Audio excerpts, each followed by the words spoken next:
আসসালামু আলাইকুম, welcome to English with Belal. আজকে আমরা শিখব কোন চারটি শব্দের পূর্বে টু বসবে না। সেই চারটি শব্দ হলো সাপ, SHAP, সাপ, ঘোড়া সাপ না, সাপ। শপিং, হোম, অ্যাব্রোড, পিকনিক, এই চারটি শব্দের পূর্বে টু বসবে না। কেন বসবে না সেটার ব্যাখ্যা আমি দিচ্ছি। তার আগে উপরের সেন্টেন্সগুলো খেয়াল করি। I am going to school, আমি স্কুলে যাচ্ছি, স্কুল ইজ আ প্লেস, সেখানে টু বসিয়েছি। আই এম গোয়িং হোম, হোমের পূর্বে টু বসেনি, বিকজ হোম একা অ্যালোন যখন থাকবে তখন সেটা অ্যাডভার্বের কাজ করে, যার কারণে হোমের পূর্বে বসবে না। আর এটা একটা ডাইরেকশন ওয়ার্ড।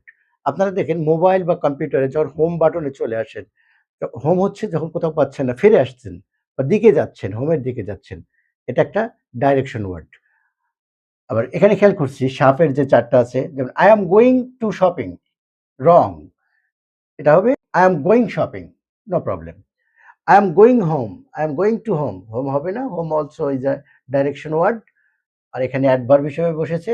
যদি হোমের পূর্বে টু বসাতে হয় I am going to my home, এটা দিতে হবে।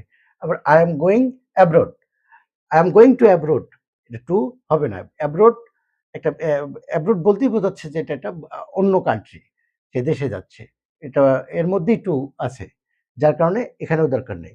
I am going to picnic, পিকনিকের পূর্বেও টু হবে না, বিকজ পিকনিক কোনো প্লেস নয়, এটা একটা এটা একটা activity.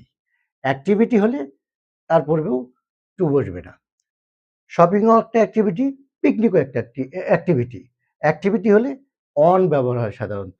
I am going on a picnic,